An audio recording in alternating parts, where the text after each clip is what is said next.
다석 사상으로 다시 읽는 도덕경 노자와 다석 61번째 시간입니다. 오늘은 58장 기정민민, 기정민민이라는 제목으로 말씀드리겠습니다. 경애하는 얼번 여러분, 도덕경 제58장은 이러합니다.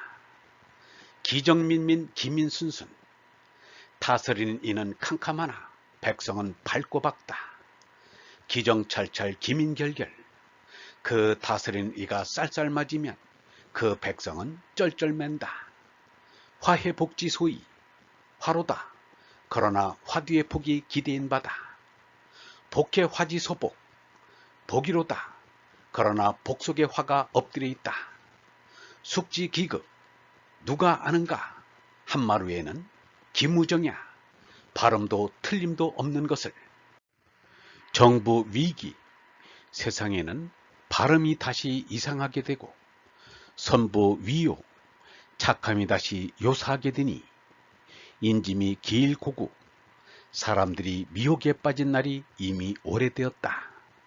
시성인 방이불할, 이래서 거룩한 사람은 반듯하되 자르려 않고, 염이불기, 모나되 깎으려 않고, 지기불사, 곧대 뻗대려 않고, 광이불요, 빛나나 빛내려 하지 않는다. 얼날을 참나로 깨달은 사람과 제날을 참나로 아는 사람은 같은 신앙생활을 하여도 그 내용이 아주 다릅니다. 제날을 참나로 아는 사람은 제나의 안녕과 행복을 위하여 하느님에게 축복을 빕니다. 그리고 그 하느님은 집단과 밀접한 관계가 있습니다. 그들은 진리 하느님보다는 나를 보호해줄 수 있는 집단의 하느님을 필요로 합니다. 영국의 홉스가 말한 거대한 리바이어던을 하느님으로 섬기는 것입니다. 홉스는 모든 권력이 한 사람 또는 한 무리의 사람들에게 주어진 강력하고도 불가침적인 주권 국가라야 한다는 국가론을 주장하였습니다. 그는 이러한 절대 권력 국가를 일컬어 국민을 인간들의 야만적 본능으로부터 보호할 수 있는 필요악으로서 거대한 리바이어던이라고 하였습니다. 이 리바이어던은 국민의 평화와 방위를 담당하는 죽는 신이라고 하였습니다. 리바이어던은 성경 욥기에 나오는 괴물의 이름입니다. 이는 아프리카에서 사는 무떼처럼, 북극지대에 사는 술로떼처럼 집단에 의지하는 것과 같습니다. 그래서 될수록 세력 있는 큰 종교 집단에 소속하려는 것입니다. 제나의 보호를 받으려는 신앙은 이 집단신인 리바이어던을 떠나지 못합니다. 이 탈은 제나의 죽음처럼 두려운 것입니다. 그러나 얼라의 사람은 이미 제나를 초국하였기 때문에 집단신인 리바이어던이 필요 없습니다. 그러므로 진리 정신을 무시하고 박해하는 신앙 집단을 떠납니다. 그러면 리바이어던은 조직의 방어를 위해 이탈하는 자유신앙인을 살해합니다. 유대교가 예수를 십자가에 못 박아 죽이고 스피노자에게 저주의 파문을 한 것도 리바이어던의 생리에서 나온 발작입니다. 중세 가톨릭이 위클리프를 죽이려 한 것도 리바이어던의 생리에서 나온 광기입니다. 예수를 비롯한 순교자들은 진리의 이단자가 아니라 리바이어던의 이단자일 뿐입니다. 루가복음 8장에 예수가 무덤 사이에 거하는 귀신 들린 이를 구하는 이야기가 나옵니다. 그때 예수가 귀신에게 네 이름이 무엇이냐고 묻자 그 귀신은 레기온이라고 대답하였습니다. 우리말 성경은 레기온을 군대라고 번역하였지만 집단 세력이란 뜻입니다. 루가복음에는 그 레기온이 나와 돼지에게 들어가니 돼지떼가 일시에 비탈을 내려가 호수에 들어가서 몰살했다는 것입니다. 하느님의 말씀인 진리를 믿지 않는 집단 세력인 레기온을 진리의 자유신앙인인 예수가 물리치는 것은 상징적인 의미가 큽니다. 오늘날 종교 집단들이 하느님의 성령인 푸뉴마에 의지하지 않고 리교온에 의지하는 경향에 빠지고 있습니다. 이것은 돼지떼처럼 자멸의 길로 치닫고 있는 것입니다. 리바이어든을 물리친 이단자들이야말로 하느님의 아들입니다. 종교 조직이나 국가 조직이나 그 조직의 본래 목적인 하느님의 뜻을 받들고 사람들의 어려움을 돌본다는 사명을 잊어버리고 조직 자체를 신성시하여 지키려고 합니다. 이것이 조직의 생리입니다. 조선의 3대 임금 태종은 왕조를 위한다면서 자신을 위해 헌신한 수많은 부하들조차 잔혹하게 죽였습니다. 이처럼 본말이 전도되어 조직을 위하여 하느님의 뜻을 거스르고 사람들을 괴롭힙니다. 노자는 이것을 지적하고 있습니다. 그 다스리는 이가 나라 사람들을 돌보자면 캄캄한 때가 많습니다. 그렇게 고뇌하며 다스리면 그 다스림을 받는 백성들은 그것을 알고 밝고 밝아진다. 그러나 다스리는 이가 조직의 보위에 치중하여 사람들에게 쌀쌀 맞으면 그 백성은 쩔쩔맨다. 마르틴 루터와 비슷한 시기에 종교개혁을 이끌었던 칼뱅은 스위스 제네바에 머무르면서 교회 평예의 한 사람으로 활동했습니다. 그는 목사 5명, 장로 12명으로 구성된 평예의 한 사람이 지나지 않았으나 오류 없이 성경을 해석한다 하여 권위를 누리게 되었습니다. 그때 제네바는 도덕적으로 퇴폐하였습니다. 칼뱅이 주도하는 평예는 도덕을 바로 세운다는 명분으로 교인들을 심판하였습니다. 평예는 잘못하는 신자들을 교회에서 추방하는 권한밖에 없었습니다. 그러나 평예가 교회의 규율과 시민의 도덕을 관리하게 되면서 평예의 의견이 그대로 법정에서 선고되었습니다. 1542년에서 1540년 사이에 평예의 결정에 따라 처형된 내용을 보면 더 어이가 없습니다.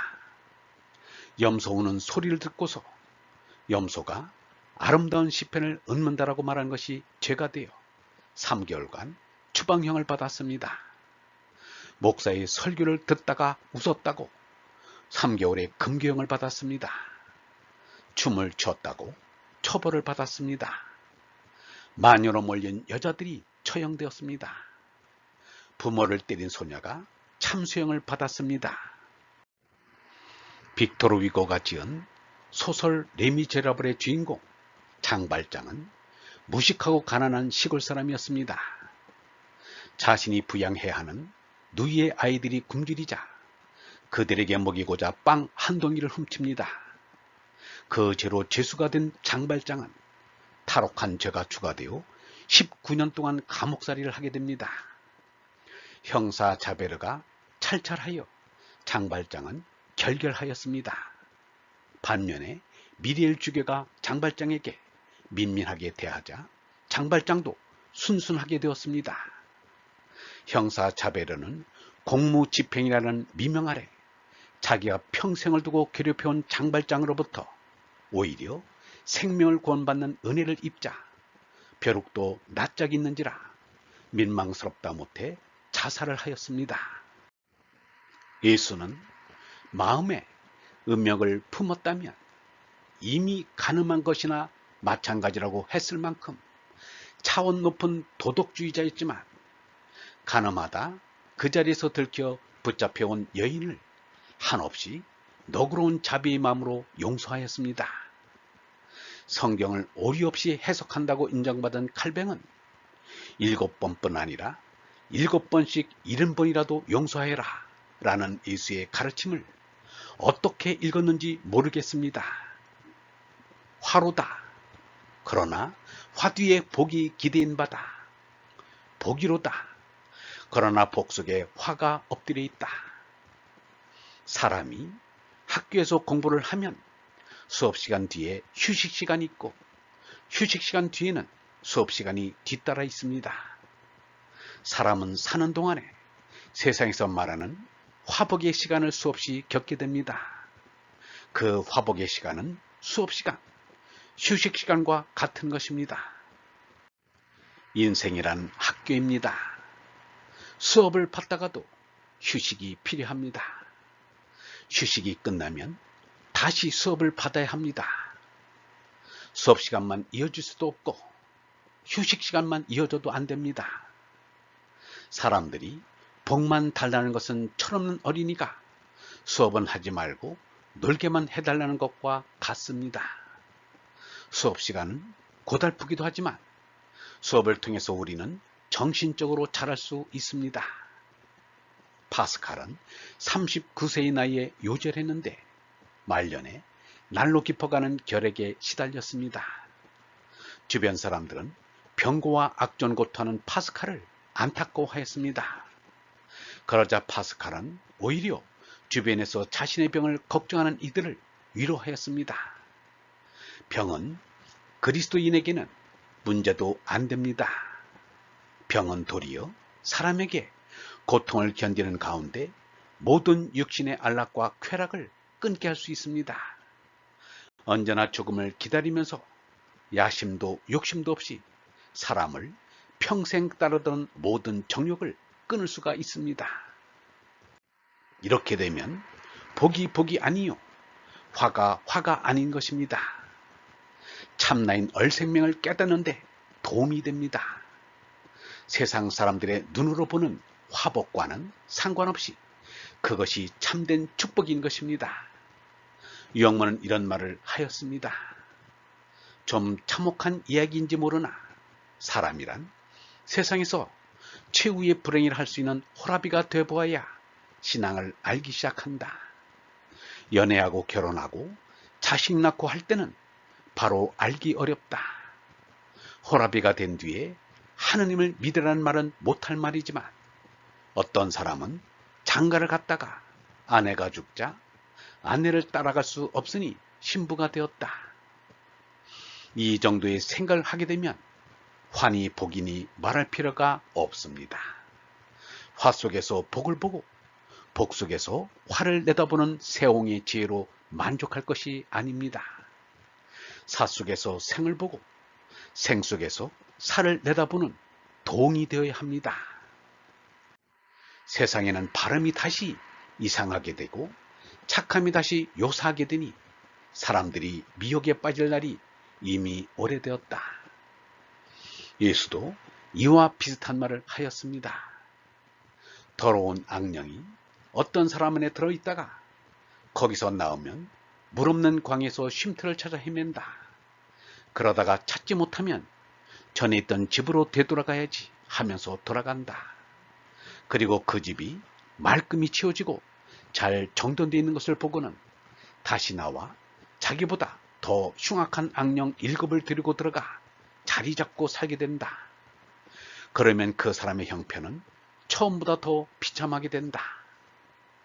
모든 종교가 다 이러한 경로를 걸어왔습니다.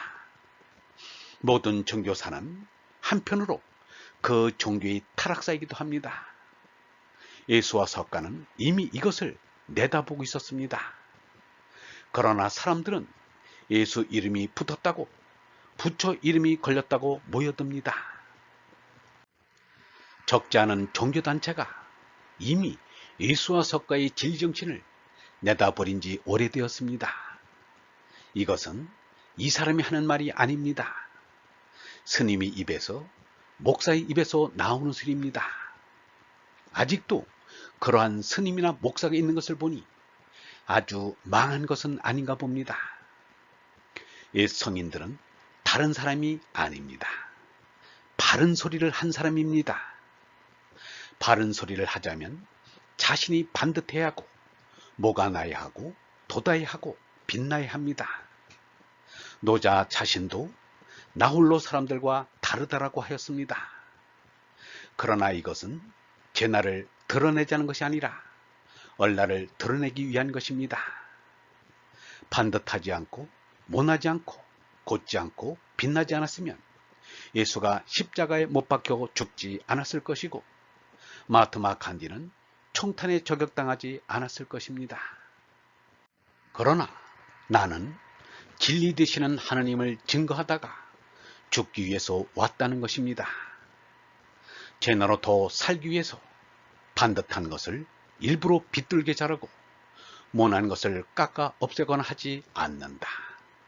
그러나 곧지만 고집하지 않고 빛나나 빛내려고는 않는다. 잘못하면 죽은 죄나가 다시 살아나기 때문입니다.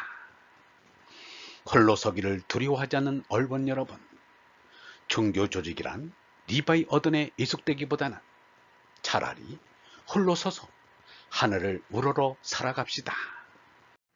영성신학원 다석아카데미의 하늘소리였습니다.